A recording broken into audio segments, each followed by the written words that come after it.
Só para deixar também avisado, no meu celular está aqui a leitura do tema, então fiquem tranquilos, eu não estou dispersando a atenção, tá? Eu gosto quando a gente tem um tema igual nós temos na noite de hoje, que é uma lição do livro Fonte Viva. Eu gosto de olhar parágrafo por parágrafo. Mas antes, eu vou fazer a leitura do texto inteiro para a gente não ficar perdido, tá? Então, eu vou fazer a leitura do texto inteiro, depois a gente vai parágrafo a parágrafo. E aí, o texto, essa lição 51 do livro Fonte Viva, possui o título Sepulcros Abertos.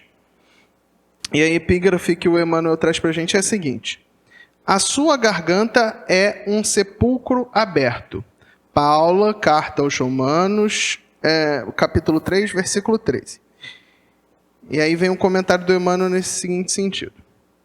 Reportando-se aos espíritos transviados da luz, asseverou Paulo que tem a garganta semelhante a sepulcro aberto. E nessa imagem podemos emoldurar muitos companheiros quando se afastam da estrada real do Evangelho para os trilhos escabrosos do personalismo delinquente. Logo se instalam no império escuro do eu, olvidando as obrigações que nos situam no reino divino da universalidade. Transfigura-se-lhes a garganta em verdadeiro túmulo descerrado.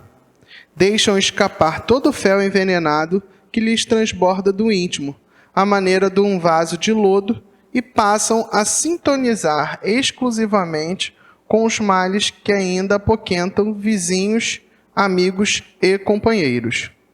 Enxergam apenas os defeitos, os pontos frágeis e as zonas enfermiças das pessoas de boa vontade que lhes partilham a marcha.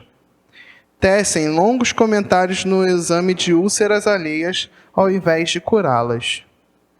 Eliminam precioso tempo em palestras compridas e ferinas, enegrecendo as intenções dos outros. Sobrecarregam a imaginação de quadros deprimentes nos domínios da suspeita e da intemperança mental. Sobretudo, queixam-se de tudo e de todos. Projetam emanações entorpecentes de má-fé, estendendo o desânimo e a desconfiança contra a prosperidade da santificação por onde passam, crestando as flores da esperança e aniquilando os frutos imaturos da caridade. Semelhantes aprendizes, profundamente desventurados pela conduta que se acolhem, afiguram-se-nos, de fato, sepulcros abertos. Exalam ruínas e tóxicos de morte. Quando te desviares, pois, para o resvaladiço terreno das lamentações e das acusações, quase sempre indébitas, reconsidera os teus passos espirituais e recorda que a nossa garganta deve ser consagrada ao bem, pois só assim se expressará por ela o verbo do sublime Senhor. Eu acho interessante, o Emmanuel tem uma capacidade de síntese muito, muito forte, né? E essa passagem específica de Paulo na carta aos Romanos, eu até trouxe ela inteira para a gente, porque diz assim: a garganta é um sepulcro aberto, aí com as suas línguas tratam enganosamente, peçonha de áspides está debaixo de seus lábios. E é interessante a gente ver essas expressões fortes de Paulo, isso é um traço bem característico da personalidade dele. Quem teve a oportunidade de ler o livro Paulo e Estevão, percebe bem como é que Saulo já era uma personalidade forte, e Paulo, apesar dele ter se renovado, não deixou suas características de personalidade predominante. E a igreja de Roma, os romanos em específico, eles tinham um problema muito grande de se apegar com os detalhes materiais.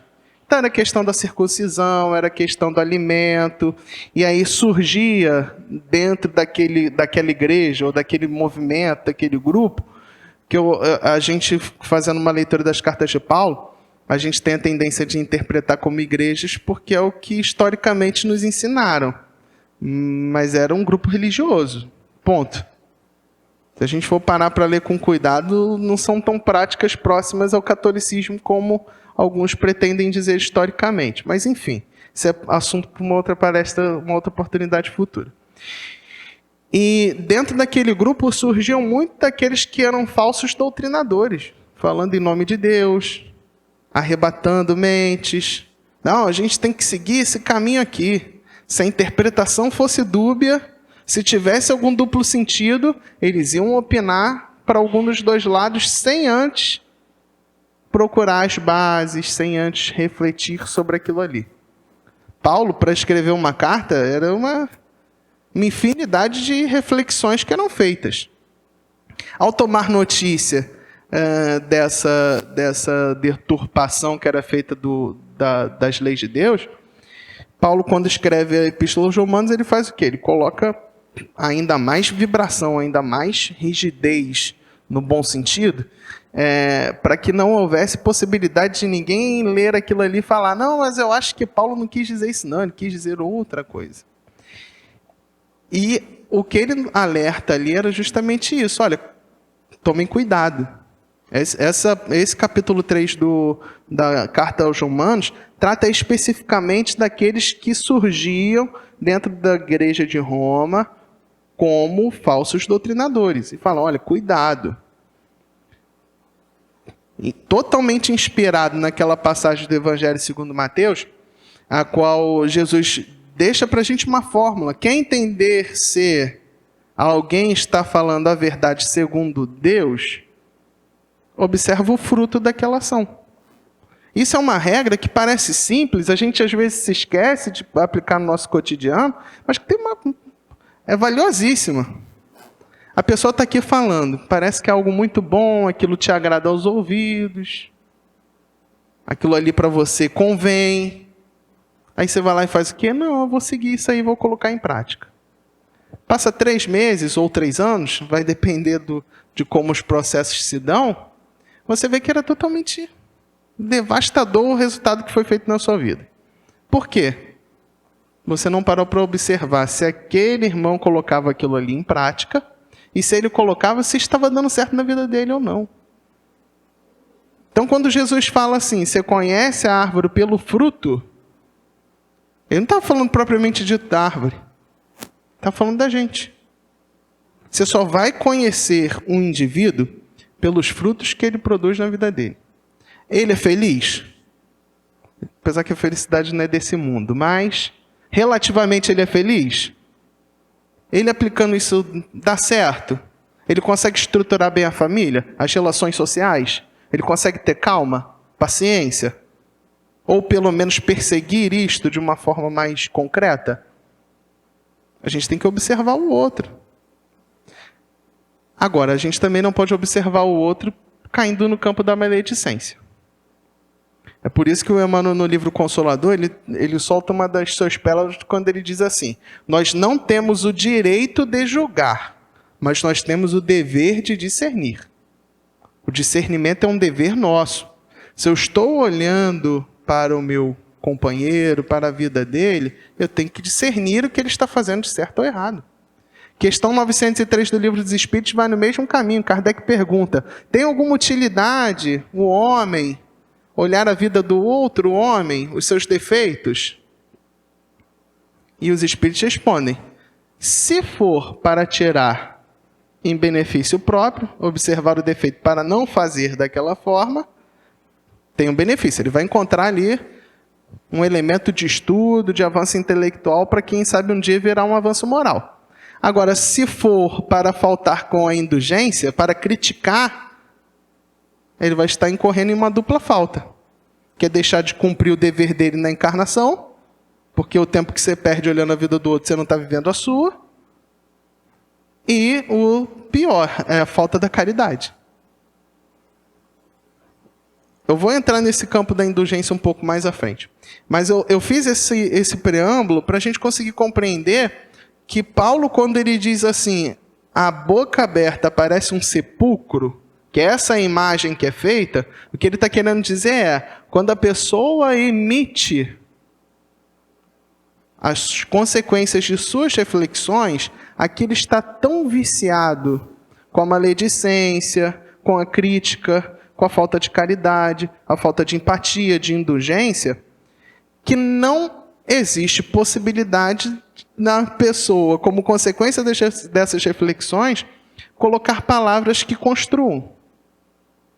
Então as palavras vão todas no sentido de destruição. Isso a gente vê no nosso cotidiano normalmente. O André Luiz tem uma frase também que eu gosto muito, que ele fala assim: é difícil a gente encontrar um grupo de 2 ou mais pessoas encarnadas que consigam ficar 5 minutos sem falar da vida do outro ou sem criticar o outro. O André Luiz, ele também ele dava aquelas alfinetadas boas na gente, mas era para chamar a atenção. Vocês já repararam isso na vida de vocês?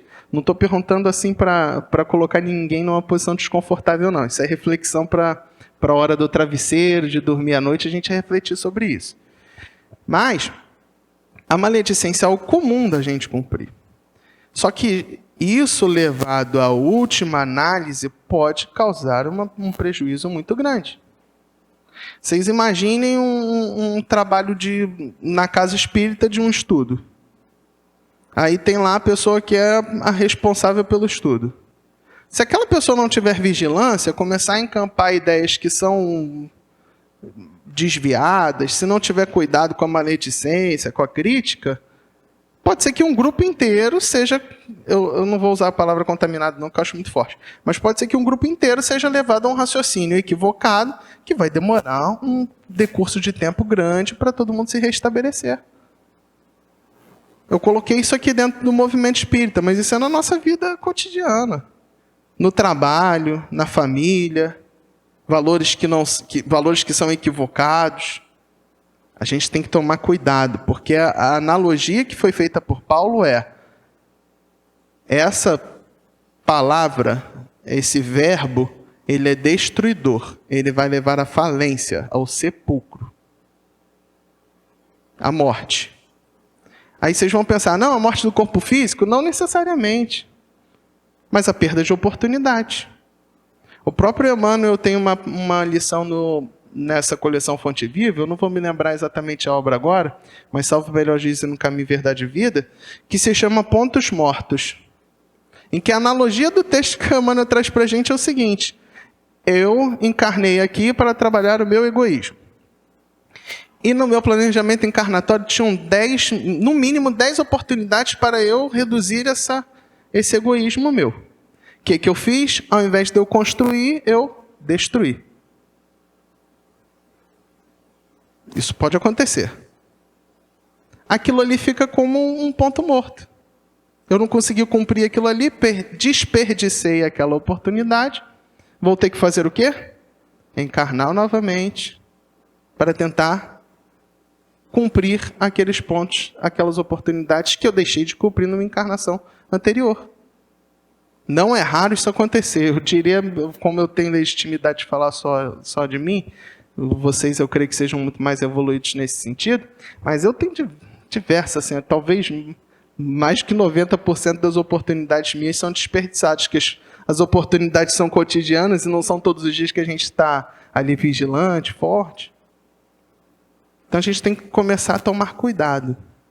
Porque aos poucos, essa questão da palavra destruidora, desanimadora, retirar a esperança, começa a se tornar um veneno, a qual não é só o destinatário das palavras que vão acabar sofrendo essas consequências ruins, mas nós mesmos. Eu não sei vocês, mas a gente não acha chato uma pessoa que só reclama da vida? Acha. Ou aquela pessoa que gosta de criar uma intriga, uma crítica. Eu até trouxe uma história para a gente ilustrar isso. Mas a gente não se sente mal. E aquela pessoa gosta de criar uma intriga. Aí o que a gente busca fazer quando a gente identifica isso? Deixar a pessoa de lado. Ah, não quero conviver mais não. E aí como é que fica esse indivíduo depois que passa uma vida inteira nesse processo? Tende a chegar na velhice o quê? Sozinho. Com as doenças do corpo físico, as dificuldades. O tema da noite de hoje não é um tema confortável. Deixo isso bem claro. Não é um tema confortável. Eu geralmente gosto muito de trazer palavras mais consoladoras, entre outras coisas, mas na noite de hoje, meu objetivo é deixar vocês desconfortáveis mesmo. Que é para a gente conseguir chegar em casa e refletir. Porque Paulo, quando dizia isso aos romanos, ele queria que os romanos refletissem. Parassem de ouvir tudo que se encontra ao redor e aceitar como uma verdade absoluta. E assim, eu sei que é chover no molhado o que eu vou dizer, mas nas redes sociais isso a gente faz o tempo inteiro. Eu até me recordo, um dia desse eu estava ouvindo na rádio, que teve um grupo de... Não me recordo se eram fisiologistas ou fisioterapeutas, que eles fizeram um estudo em cima de vídeos de rede social. Qual era o estudo? Encontrar imprecisões científicas. E o dado é alarmante. Mais de 90% dos vídeos que se encontravam nas redes sociais eram imprecisos ou errados, com informações incorretas.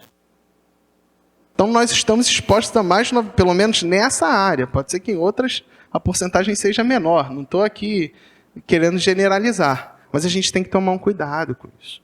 Muito forte. Até que a gente comentou ali, vou traçar um paralelo, vou só avisar o que a gente conversou ali um pouco mais à frente. Mas eu vejo isso como muito comum, as pessoas chegarem, perguntarem, Mateus, o que você acha disso? O que você acha daquilo? Porque eu li na internet tal coisa, eu li na internet outra coisa. E a internet é uma ferramenta maravilhosa. E como toda ferramenta que Deus nos outorga, nos dá, ela é neutra. Ela pode ser usada para o bem ou para o mal. Cabe a gente ter o quê? Senso crítico, não encarar aquilo ali como uma verdade absoluta. Pesquisarem mais de uma fonte. Na doutrina espírita, nós também somos vítimas disso. Aí vocês podem se espantar, mas, poxa, o lema da doutrina espírita fora da caridade não há salvação. Mas da mesma forma com a qual a gente incorre na maledicência, criticando o vizinho, o colega de trabalho, e não percebe que está errando, ocorrem essas imprecisões também nesse outro nível mais global de conhecimento. Nos locais onde nós vamos usar como fontes. Então a gente tem que ter um cuidado muito grande. Vou lembrar Paulo mais uma vez naquela frase em que diz que a palavra mata, mas o espírito vivifica. Que numa interpretação um pouco mais fácil para a gente entender, o que ele estava querendo dizer é: a letra fria mata, mas o espírito, que é o conceito daquelas palavras, isso sim, vivifica. Por isso que na Bíblia a gente também não pode interpretar ao pé da letra. Tem que olhar o contexto histórico, buscar outros elementos de compreensão do texto. E aí o Emmanuel já traz logo nesse primeiro parágrafo para a gente, quando diz assim: reportando-se aos espíritos transviados da luz, asseverou Paulo que tem garganta semelhante a sepulcro aberto, e nessa imagem podemos emoldurar muitos companheiros quando se afastam da estrada real do Evangelho para os trilhos escabrosos do personalismo. O Emmanuel já traz para a gente o seguinte: olha, a metáfora que Paulo estava trazendo era cuidado. Porque é muito fácil a gente acabar se transviando do caminho da luz. Se eu pudesse, com um espelho aqui na minha frente, dizer, eu diria o seguinte: eu hoje não sei se eu estou no caminho da luz, não. Acho que ainda falta tanto, eu estou tentando encontrar, mas talvez eu esteja meio em zigue-zague. Porque é um conceito muito difícil a gente parar para olhar as leis de Deus e fazer assim: não, eu cumpro. Ou então eu busco cumprir aquilo ali e estou perto de cumprir. Olha, é difícil. A parte consoladora dessa história é que espíritos imperfeitos como ainda somos, é comum que tenham essas incongruências. Tem dia que a gente está muito bem, tem dia que a gente não está tão bem, e vai nesses altos e baixos até chegar uma hora que a gente vai criar uma congruência. É por isso que é importante o estudo, porque o intelecto acaba arrastando o progresso moral, e acima de tudo, tentar colocar em prática. Eu lembro que a nossa irmã estava fazendo a abertura e falou isso. Colocar em prática aquilo que a gente buscou aprender. Só isso vai dar liga para um dia a gente ter uma congruência na maneira de agir. Senão tem dia que eu vou receber uma notícia ruim irado e tem dia que eu vou receber super amoroso. Normal do nosso estágio evolutivo. Uma hora a gente vai criar congruência num padrão tal qual o de Jesus. Então, o Emmanuel ele já desvenda para a gente essa metáfora, e eu também trago aqui uma passagem da carta de Tiago, que ele diz assim, ó: irmãos, não falei mal um dos outros. Quem fala mal de um irmão, fala mal da lei e julga a lei. E se tu julgas a lei, já não és observador da lei, mas juiz. Está lá em Tiago, capítulo 4, versículo 11. O que Tiago estava trazendo para a gente também é o seguinte, olha, se eu começar a olhar para o meu próximo e criticá-lo, eu saí da posição de irmão de caminhada do meu próximo e me tornei um juiz dele. Só que aí a pergunta que tem no meio do caminho entre eu tomar a posição de julgador é: segundo qual lei? Segundo qual entendimento da lei? O meu? Será que eu sou perfeito para fazer o julgamento? Jesus não falava assim, eu julguei. Ele falava assim, eu possuo um julgamento reto porque é o julgamento de meu Pai. Jesus não falava assim, eu julguei. Não, ele fala, eu tenho um julgamento reto porque é o julgamento de meu Pai. Lembrando que Jesus fala, eu e o Pai somos um. Assim como Paulo emulou mais à frente falando, não sou eu mais quem vive, mas é o Cristo que vive em mim. Vai chegar um ponto em que nós chegaremos tão num nível de perfeição, chegaremos numa evolução tão grande, que nós não cumpriremos a nossa vontade por si. Porque a nossa vontade vai ter um diapasão tão próximo da vontade divina que a gente só vai cumprir a vontade de Deus. Alguém aqui tem dúvida que Jesus só cumpre a vontade de Deus? Só cumpre. Ele só acerta? Ninguém tem dúvida disso. Porque é o tipo mais perfeito que Deus tem nos mostrado. É o nosso guia e modelo. Um Cristo, um governador de um planeta. Não só de um, mas aí isso é papo também para outra conversa. Então, a gente não pode tomar essa posição de julgador. Porque o nosso julgamento não é reto. Nós não temos esse direito. Não é uma prerrogativa nossa. Justiça de verdade só existe uma, que é a divina. Vocês podem olhar e falar assim, mas tem a justiça dos homens. Mas a justiça dos homens só existe por uma convenção social, para que a gente se organize aqui. Ponto. Só para isso. Chegará um dia que a justiça dos homens será totalmente substituída pela justiça divina. Então, na hora que a gente for para os tribunais aqui materiais, nós não teremos um julgamento segundo as leis dos homens, leis criadas pela matéria. Serão pelas leis imutáveis. É bem verdade que isso vai acontecer também quando o patamar desse planeta se tornar um patamar de um espírito, onde habitem os espíritos puros. Será um mundo divino, no topo da escala. Aí nós teremos o julgamento só de acordo com a lei de Deus. Hoje, tomar essa prerrogativa é um campo para eu entrar na maledicência. Não serei mais aquele que coopera como um irmão. Eu serei aquele que busca criar as armadilhas para o irmão cair. A crítica é isso. Quantas e quantas vezes a gente observa a pessoa ali numa esperança, num estímulo, querendo avançar. Aí se encontra com uma outra pessoa que é maledicente, a pessoa solta aquele caminhão, a pessoa vai, você tem razão, é melhor não fazer mais isso não. E ali tinha uma ideia com um potencial social super nobre. Poderia frutificar em esferas enormes. Mas ali na base foi retirada pela maledicência. Eu repito, estou colocando esses exemplos mais graves, que é para a gente compreender o quanto essas ações cotidianas nossas são maléficas. O nosso planeta ainda não evoluiu o que tinha que evoluir.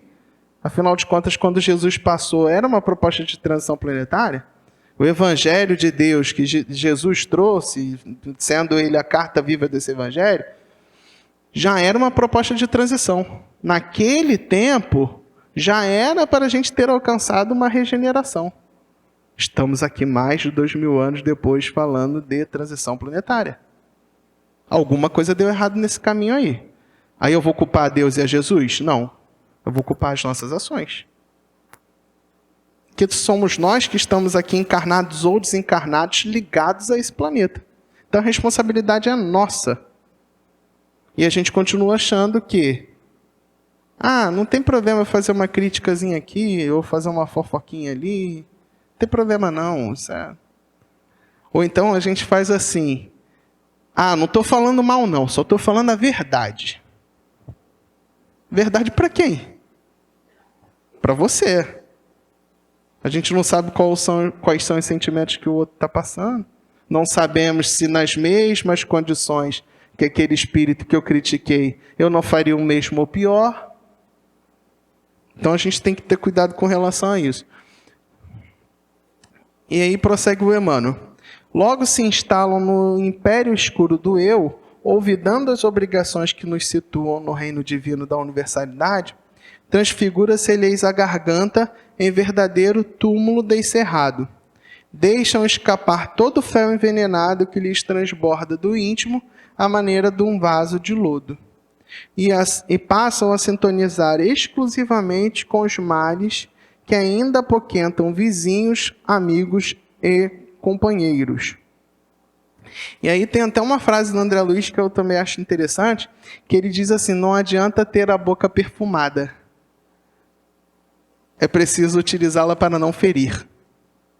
Isso é fundamental. Porque do ponto de vista material, eu compro um enxaguante bucal, uma pasta, uma escova, vou lá, a boca fica cheirosinha.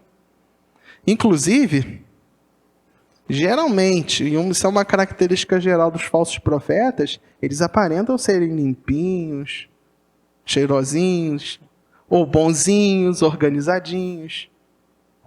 Eu quando vejo uma pessoa assim que busca ser muito boazinha, porque bondade é diferente de ser bonzinho, tá, gente? Eu estava aqui falando antes daquele lance de, às vezes a pessoa parece que está querendo te agradar. A gente tem que ter cuidado com o nosso círculo de amizade. Amigo chega pra gente e fala: olha, eu não concordo com sua atitude, não. Você quer ir por esse caminho, você vai, não tem problema nenhum. Mas eu não concordo. Isso não é de acordo com o que a gente estuda. Chamar a atenção é diferente de você ser maledicente e criticar.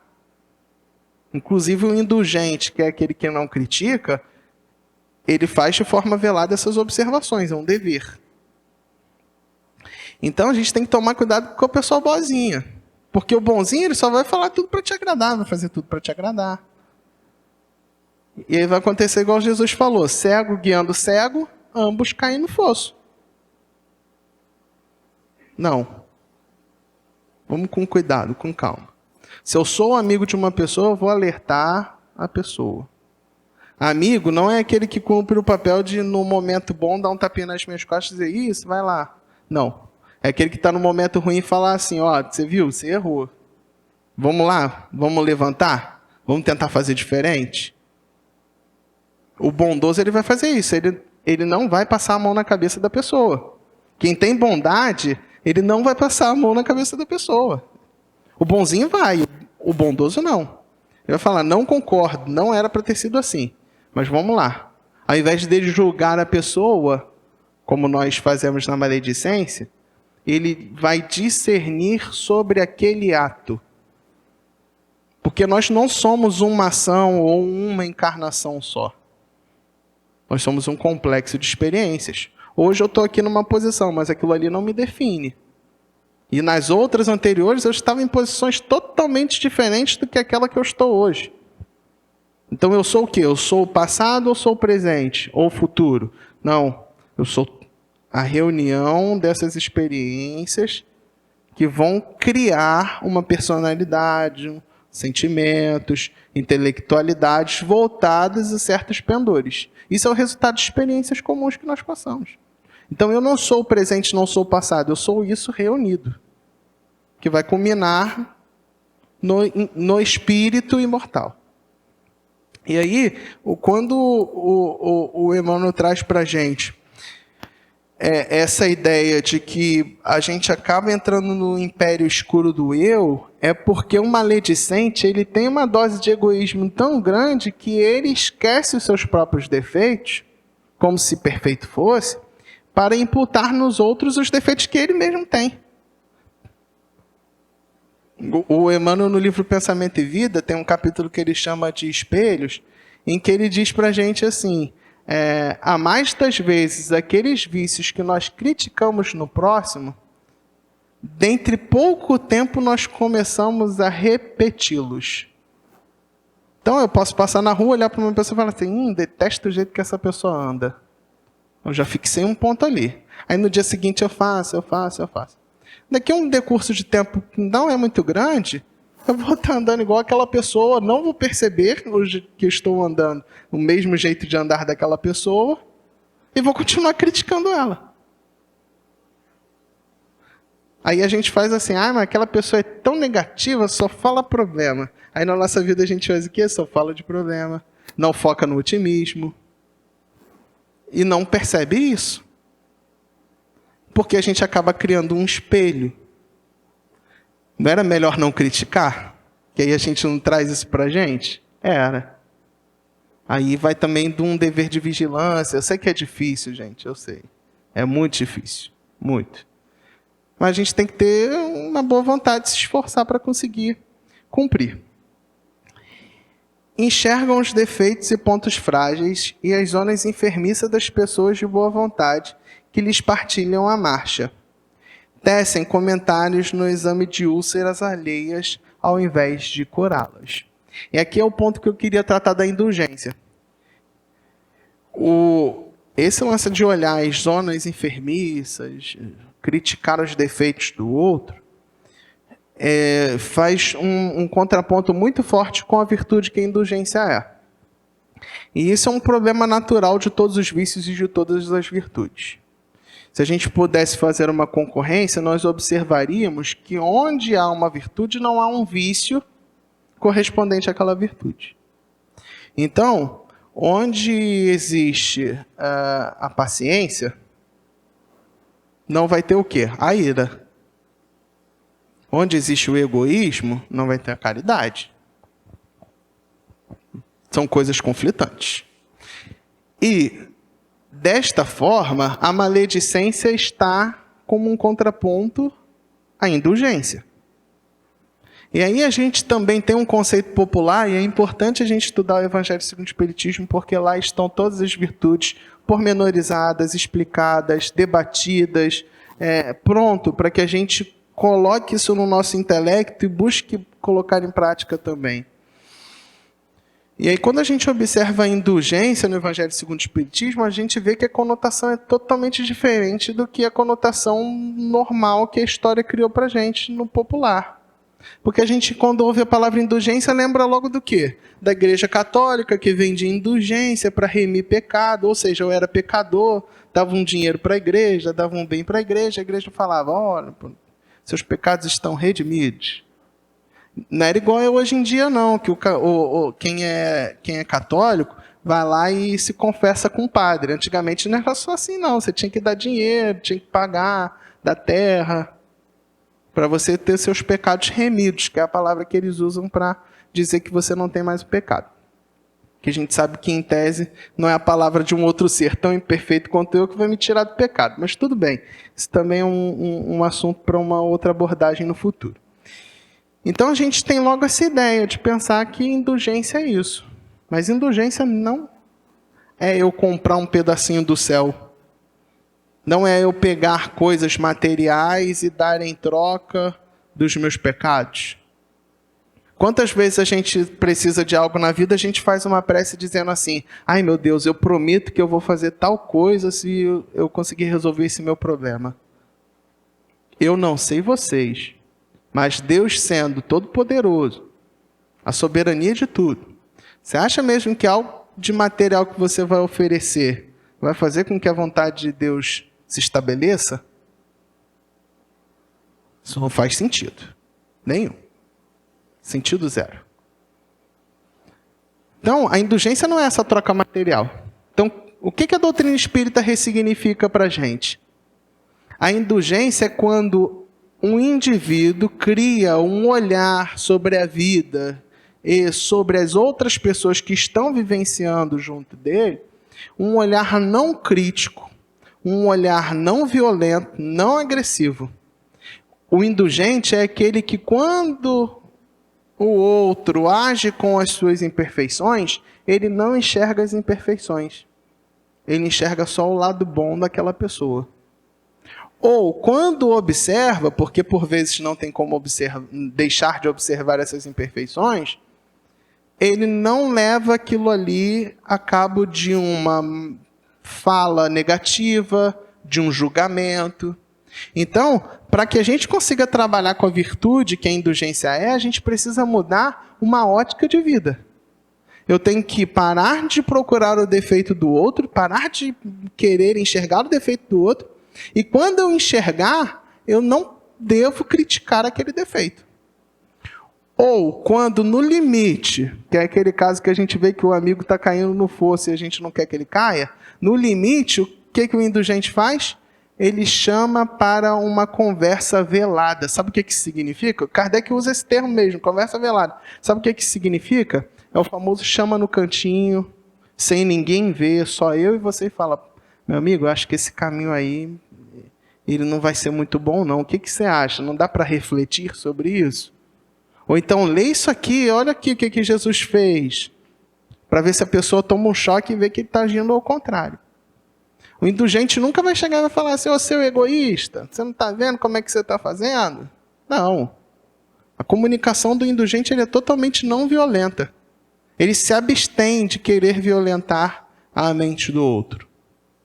E aí eu lembro também uma frase de Bezerra de Menezes que ele diz que nós não temos o direito de violentar mentes.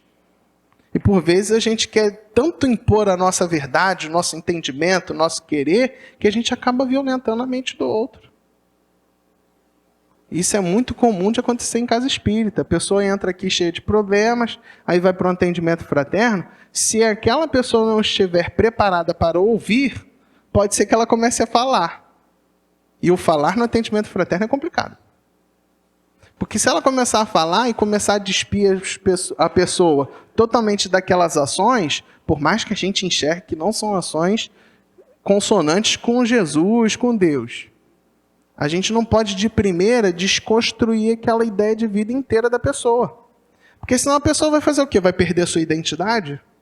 Não pode. A pessoa, quando ela desconstrói ideias muito rapidamente, ela tende a cair em depressão. Perde o sentido de viver. Pô, mas se a vida não é isso, como é que é? Lembremos, tudo na natureza é um processo lento, gradual e cuidadoso. Nós nos esquecemos totalmente o trabalho que a semente tem debaixo do solo até rebentar e começar a crescer para frutificar. Porque está debaixo da terra a gente não vê. Mas é um trabalho doloroso, difícil, duro. É a mesma coisa no nosso campo íntimo. A gente só vê a ação do próximo. Mas tudo aquilo que estava no campo interior, íntimo, dos sentimentos, da vontade, a gente acaba se esquecendo. Por isso que o indulgente tem essa visão diferente. E aí quando o Emmanuel traz para a gente esse tipo, o que ele está querendo dizer é: olha, o maledicente ele vai agir assim, ele vai olhar só os atos da pessoa, as suas fraquezas, e vai criticá-lo. Prosseguindo no texto, para mostrar para a gente que não vale a pena agir na maledicência, o Emmanuel diz assim: eliminam precioso tempo em palestras compridas e ferinas, enegrecendo as intenções dos outros. Sobrecarregam a imaginação de quadros deprimentes nos domínios da suspeita e da intemperança mental. Então o que Emmanuel está falando é o seguinte: elimina precioso tempo. Tem uma mensagem do Emmanuel, salvo o melhor juízo, está no livro Sinal Verde, que é uma psicografia do Chico também, em que o Emmanuel diz assim para a gente: o tempo desperdiçado no falar mal é um tempo a menos na construção. Então, diante de um problema ou de um defeito do outro, o tempo que eu estou perdendo falando mal é o tempo que eu estaria construindo. Pô, vamos fazer diferente, vamos tentar resolver esse problema, vamos pegar um outro caminho, já que o problema surgiu aqui por esse. Era um tempo que você estaria construindo, você perde falando mal, se revoltando, criando essas dificuldades. E aí na parte que ele fala de sobrecarregar a imaginação, a gente está chegando no final, não queria deixar de contar essa história não. Talvez vocês já tenham lido essa história, mas para quem não teve contato, eu vou repeti-la aqui, que está lá no livro Ideias e Ilustrações. Salvo o melhor juízo, quem trouxe essa mensagem foi o espírito Neio Lúcio, pela psicografia do Chico, porque esse livro são diversas histórias de espíritos diversos. E aí a história fala justamente da maledicência. O título é assim, da maledicência, e a história mesmo, a crônica... Não, gente, não é do espírito Neio Lúcio, não, é do irmão X, que é Humberto de Campos, né? E o título do texto é A Meada. Vocês podem procurar lá depois de ler com mais detalhes, porque talvez eu esqueça um detalhe ou outro aqui contando a história. Mas, enfim, a história era o seguinte. Iam uma viagem de ônibus, duas senhoras conversando. Uma era casada, a outra a gente não tem notícia se era casada ou não. Mas essa que era casada comentava com a amiga. Eu estou apaixonada pelo Dionísio. Não consigo mais viver sem ele. E a amiga falava assim, mas e seu esposo nessa história? Ele concorda com isso? Como é que fica essa situação? E ela fala, ele não concorda muito, não aceita muito não, mas é que eu não consigo mais viver sem os dois. Passar a vida sem os dois, para mim, vai ser muito complicado. A senhora está regalando uns olhos aqui, a senhora vai entender no final. Aí ficou nessa do Dionísio. Só que elas, conversando no ônibus, não perceberam que existia a vizinha das duas no banco atrás, ouvindo atentamente a história. Conclusão dessa parte do ônibus. Ela falou, amanhã eu irei, na hora que meu esposo sair, por volta da hora do almoço, eu vou me encontrar com o Dionísio para cuidar dele. E aí, você imagina como é que ficou a cabeça da vizinha. Só que essa vizinha não era qualquer pessoa. Além de vizinha, o esposo da vizinha trabalhava com o marido da senhora que falava desse Dionísio. Pra vocês verem como é que as coisas são. Então, quando chegou a noite, a vizinha sobrecarregando a imaginação, igual o texto falou, que a gente sabe assim, quem conta um ponto, aumenta um ponto, não é assim que funciona? Já chegou para o marido e falou, você não sabe quem eu acabei encontrando no ônibus. Encontrei a fulana de tal, e ela está com um caso.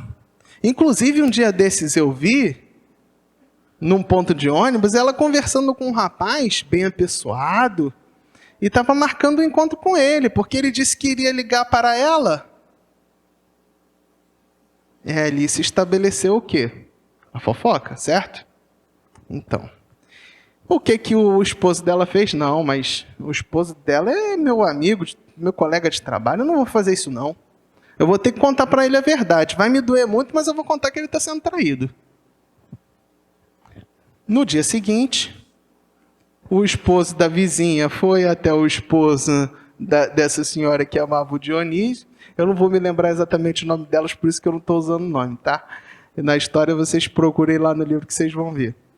E aí ele foi e contou, olha, eu não queria te causar um transtorno, um problema, mas você é uma pessoa de nome limpo, isso vai ser algo que vai manchar a sua honra, então, a sua esposa está te traindo. Ele agradeceu, meio pálido, assim, a esposa fez o quê? Pediu licença do trabalho para ir em casa resolver um problema. Quando ele chegou em casa, ele entrou devagarzinho, sorrateiramente, ouviu a esposa desatenta conversando no telefone, falando, não, vem aqui na hora do almoço para que a gente possa resolver essa situação. Então ele, antes de falar com a esposa, de tomar a satisfação, ele ouvindo no telefone isso, o que ele fez? Saiu de casa e aguardou a hora do almoço. Avisou no trabalho que estava doente, que esse medicar ia descansar, e ficou perambulando na rua, totalmente despedaçado, aguardando para chegar a hora do almoço. Quando chegou a hora do almoço, ele, sem querer acreditar, entrou devagarzinho de novo em casa, viu um rapaz por sobre a cama, qual ele viu assim de costas, nem viu direito o que estava fazendo, mas só por ver o rapaz ali, aquela presença, ele já pensou o quê? Foi consumado o fato, fui traído. Foi, se enforcou. Se suicidou. Por quê? Ele pensou que ele estava sendo traído, ele amava muito aquela mulher, seria uma desonra muito grande para ele. Só que a história foi se desatar no enterro dele.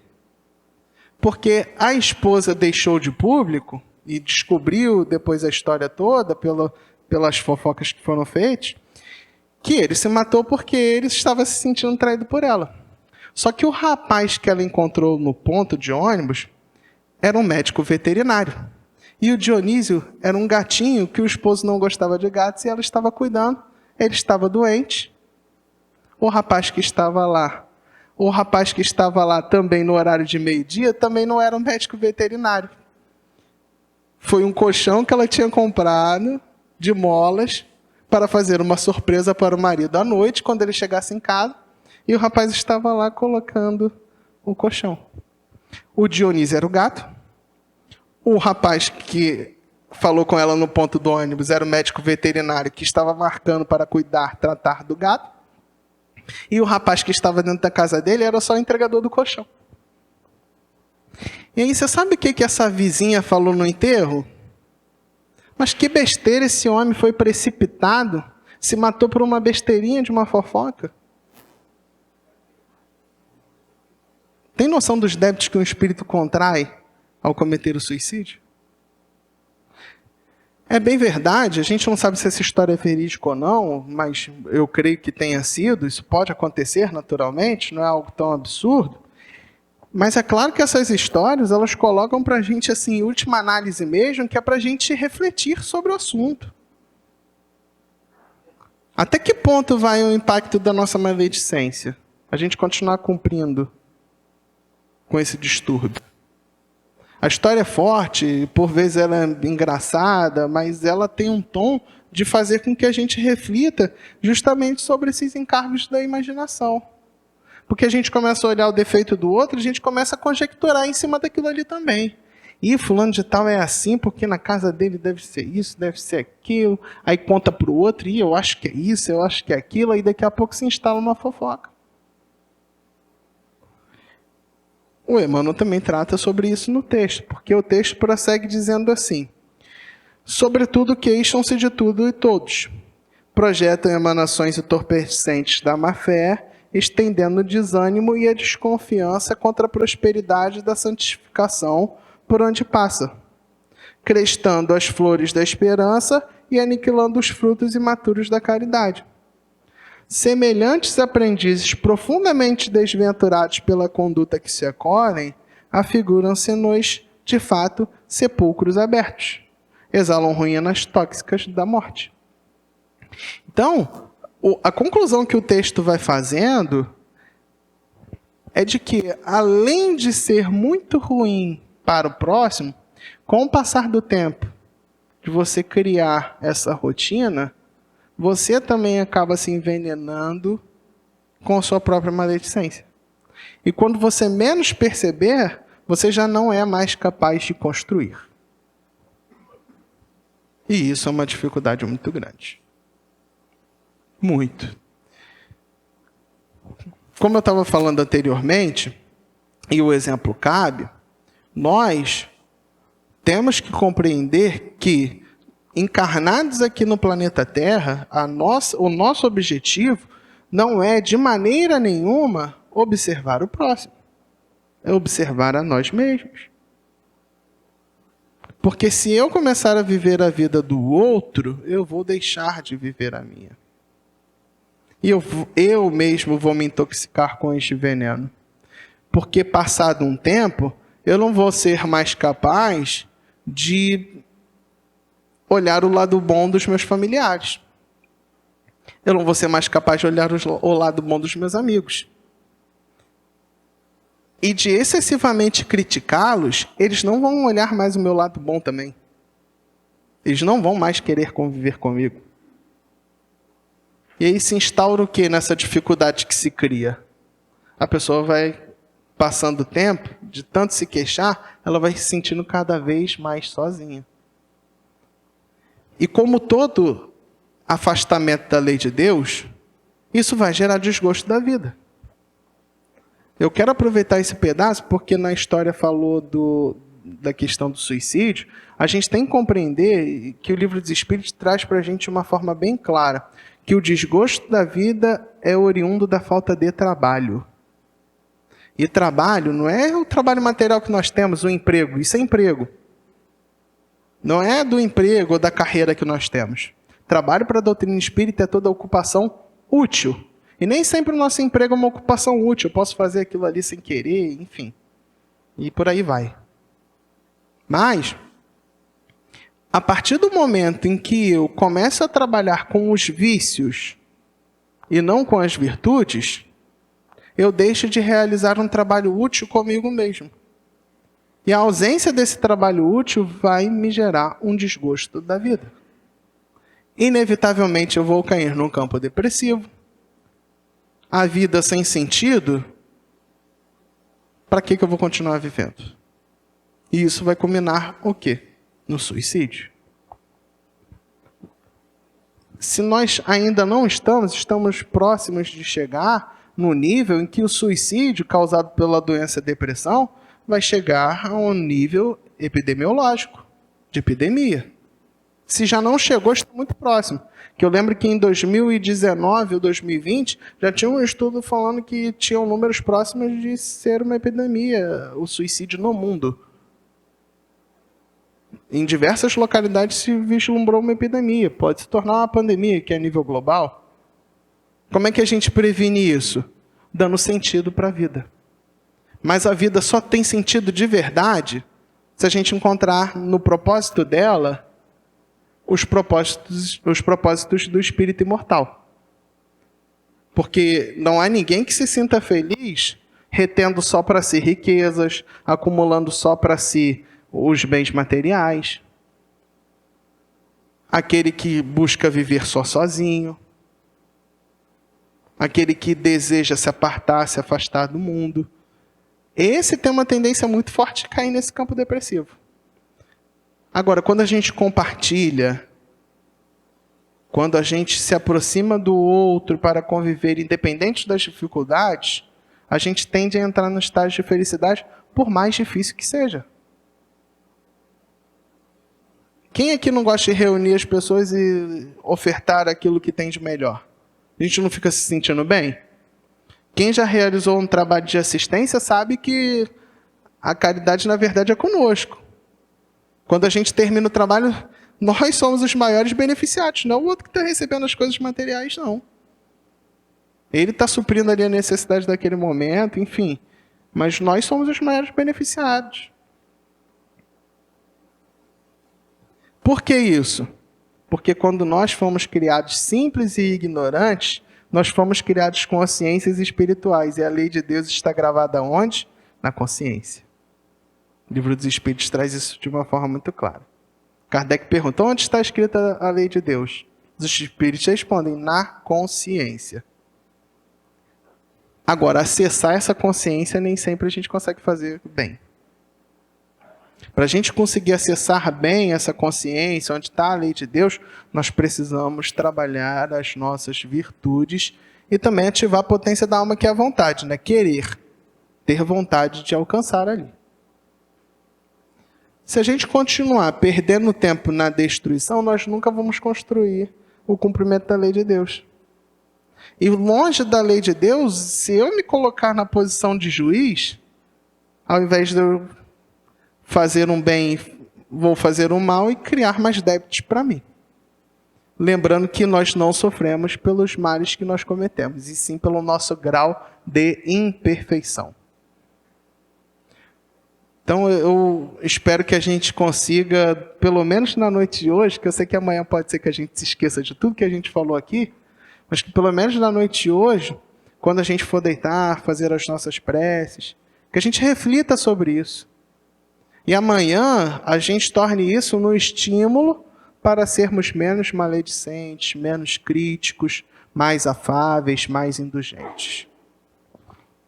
E o benefício não é para o próximo, não. O benefício é para a gente. Seremos nós que iremos evoluir se conseguirmos colocar em prática. Então, gente, uma boa noite. Obrigado pela paciência de me ouvir. E agradeço também a casa mais uma vez a oportunidade. Eu até tinha conversado com o nosso irmão Ricardo ali na porta. Eu não vou poder ficar para a parte da fluidoterapia porque a minha mãe não está se sentindo muito bem. Deixei meu irmão lá cuidando, vim aqui com meu pai, vou retornar rapidamente para a gente continuar monitorando ela lá, tá, gente? Então, agradeço mais uma vez estar com vocês, peço desculpa não ficar até a parte da fluidoterapia, tá? Obrigado. Bem, meus amigos, vamos continuar, né, o nosso trabalho. O nosso irmão Mateus falou de uma coisa que é comum a todos nós, né? Quem é que já passou para frente alguma história, né? E acabou, né, gerando uma certa dificuldade. Então, é para a gente prestar atenção naquilo que a gente fala, né? Especialmente no dia de hoje, que vivemos numa sociedade tão diversas, com tantas opiniões diferentes. Nós temos que aprender a ouvir mais e falar menos, né? E julgar muito menos. Seguir exatamente o que Jesus nos orientou, né? Então, que possamos gravar bastante na nossa mente tudo isso que foi falado aqui, que é uma coisa muito séria. A palavra tem um poder maravilhoso, mas também tem um poder destruidor. Isso na nossa casa, no ambiente de trabalho, aonde estivermos, né? Possamos ser sempre aquela pessoa do bem, com uma boa palavra, com carinho. Aquela pessoa que bota panos quentes, o pessoal às vezes, né, até fala isso para a gente, mas é melhor do que alimentar uma situação difícil. Olha a nossa responsabilidade, nós que temos conhecimento do Evangelho, conhecimento que a doutrina espírita nos traz, a questão de energia que nós sabemos, né? Nós somos um campo magnético, então possamos nos posicionar na Terra como o sal da Terra, né? Aquele que vai passar energias positivas, fazer o bem, ter uma palavra amiga de consolo, de carinho. Isso é que é importante. Não é que nós vamos fechar os olhos às coisas erradas, não. É saber se posicionar sempre diante das situações. Às vezes é melhor calar e esperar o momento certo para falar. Mas justamente no dia a dia a gente acaba falando na hora errada, né? E do jeito errado. Mas isso tudo é aprendizado. E hoje essa palestra foi importante para nos alertar, para nos mostrar o quanto a palavra é importante. E é o que nós vamos fazer aqui hoje. Usar a nossa energia, usar a nossa palavra para o bem. Aproveitando que estamos num ambiente tão saudável, de tanto amor, de tanto carinho. Nós viemos hoje a esta casa justamente para nos recompor, para nos alimentar dessas energias que vêm do astral superior e que vai tocar na nossa alma, naquilo que precisamos energizar para melhorar, né? Então vamos todos unidos a partir desse momento para fazer as nossas orações. E quando oramos, olhamos para Deus, nos aproximamos dele, estamos nos energizando de energia boa. Nós estamos doando a nossa oração, mas estamos recebendo muito mais, né? Então nós queremos, nesse momento, fazer as nossas orações para aqueles que cumpriram a sua missão na Terra e hoje estão no plano espiritual, mantendo a sua individualidade e estão em alguma faixa vibratória em algum lugar. Nós temos a certeza que aquele amigo, aquele querido, aquela mãe, aquele pai, aquele irmão, aquele filho estão vivos em uma outra dimensão. E o mais importante, nós estamos envolvidos no amor de Jesus e esse amor, através da prece, pode chegar até eles, não há distância. Como eles se estivessem ao nosso lado. Eu lembro carinho do nosso irmão Lair Matos, ex-presidente da casa, que fez aniversário, salvo engano, no dia 8 de março, o filho dele aqui presente, Paulinho. o nosso eterno presidente, um carinho de pessoa. Me lembro que quando nosso irmão fez a passagem, quando nós abrimos o Evangelho para fazer oração, a parte do Evangelho que veio foi indulgência. E era exatamente como era o nosso irmão Laí, indulgente, carinhoso, uma palavra sempre amiga. Então lembramos dele com imenso carinho, que ele receba a nossa homenagem nesse momento, né? Então, meus irmãos, vamos orar também, especialmente a nossa irmã Flávia Ferreira da Silva, que desencarnou no dia 8, né? Que ela receba todo o amparo do plano espiritual, com muita luz, com muito carinho, né? Que Deus possa recebê-la com toda essa energia bonita, né? E todos os nomes que nós colocamos na caixinha de prece, todos os nomes que estão no nosso coração e na nossa mente, todos os irmãos desencarnados que estão aqui presentes, que vieram estudar conosco, e tantos irmãos que estão por aí precisando desse carinho. Então, não tem oração melhor do que: Pai nosso, que estais no céu, santificado seja o vosso nome, venha a nós o vosso reino, seja feita a vossa vontade, assim na terra como no céu. Nos dai hoje, perdoai as nossas ofensas, assim como nós perdoamos os nossos. Não deixeis cair em tentação, livrai de todo mal, que assim seja. Graças a Deus. Essa energia linda, maravilhosa, percorrendo esse astral e localizando esses irmãos, levando flores de luz para cada um deles. Que alegria que eles sentirão em receber a nossa prece, a nossa lembrança, né? Então, que Deus abençoe a todos, que todos no plano espiritual possam continuar esse trabalho de evolução, esse estudo, com muita luz, com muita paz. E essa energia boa que todos nós aqui ajudamos a somar, a criar, a plasmar, que ela possa ser ampliada para que o nosso centro, a partir desse momento, seja um grande sol de luz que vai espalhar essa energia em torno de nós, passando pelas nossas casas, higienizando a atmosfera espiritual do nosso lar, né? Que muitas das vezes é motivo de maledicência, de discussões, de situações difíceis, que ainda fazem parte da nossa caminhada na Terra, mas que nesse momento nós possamos banhar o nosso lar, que é o nosso laboratório especial aqui na Terra, com muita luz.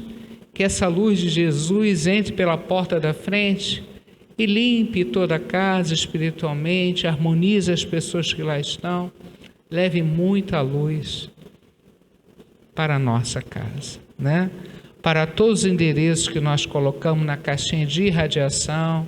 A gente sabe que nós temos uma equipe aqui linda, maravilhosa, tem o trabalho de ir a cada endereço lá e levar o seu apoio, né, naquilo que for possível. Então, todos esses lares sejam abençoados, que a nossa comunidade seja abençoada, o nosso Rio de Janeiro, que passa por momentos, né, de tanta dificuldade, que o Rio de Janeiro seja uma cidade linda, maravilhosa, que seja abençoada por Jesus, como o nosso Brasil e a nossa terra escola querida. Graças a Deus. E também esse momento tão gostoso, onde as nossas energias estão sendo devagar, né, renovadas, nós vamos pedir assistência médica para nós que aqui estamos.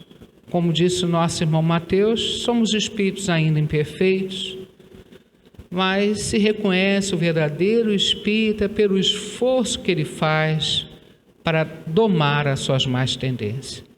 Eu acho que todos nós aqui hoje estamos demonstrando para Deus que estamos tentando, né, encontrar um caminho melhor, ter uma palavra melhor, ter atitudes mais saudáveis de acordo com as leis divinas, pois seremos o primeiro beneficiado.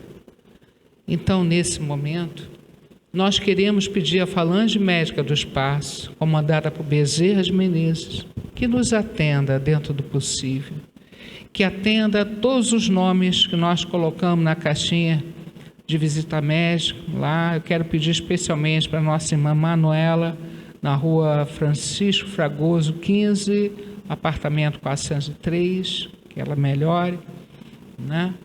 E também aqui nós temos um caso muito delicado, o nosso irmão Márcio William dos Santos Pereira.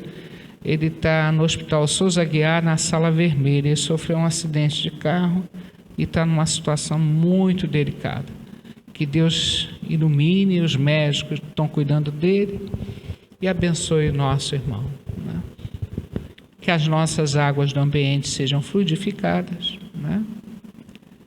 E que nós, nesse momento, possamos nos preparar espiritualmente para recebermos essa transfusão de energia, esse bálsamo sobre as nossas células, sobre a nossa mente, pedindo a Deus que nos dê essa coragem, essa força para evoluir, para cumprirmos a nossa missão na Terra com dignidade, com muito amor. Ave Maria,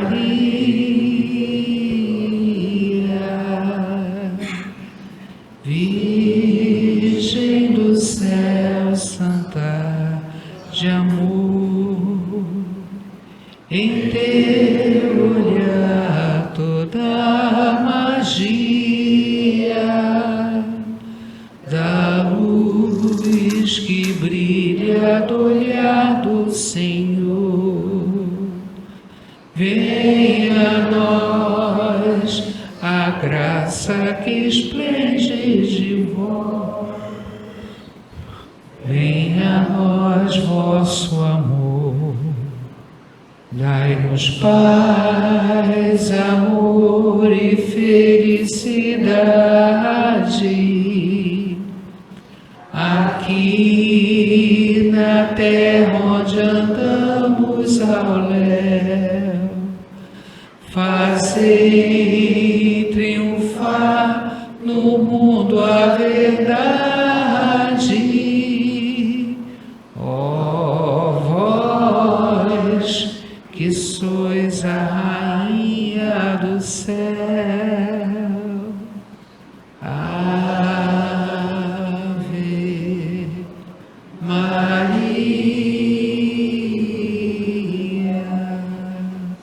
Mãe Santíssima, pedimos a sua intercessão junto a Bezerra, grande amigo, para que do astral superior, desse laboratório do invisível, possa descer sobre cada um de nós recursos balsâmicos para harmonizar cada célula, milhões de células que nós temos, especialmente as células do campo mental, né, do nosso cérebro, nosso organismo, naquilo que estamos precisando, né?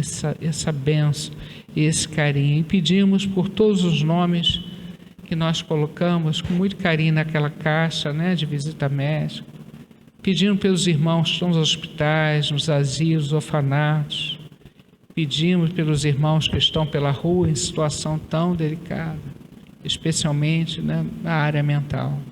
Que Deus abençoe todos esses irmãos. Graças a Deus. É tanto carinho que a gente recebe nessa casa, desde o momento que a gente entra para aquele portão, né? É uma casa que nos acolhe, que nos abraça, nos fortalece. E vamos então receber o passe, né? Já recebemos tudo que é tipo de energia, mas vamos receber mais esse carinho agora do astral superior. Vamos lá.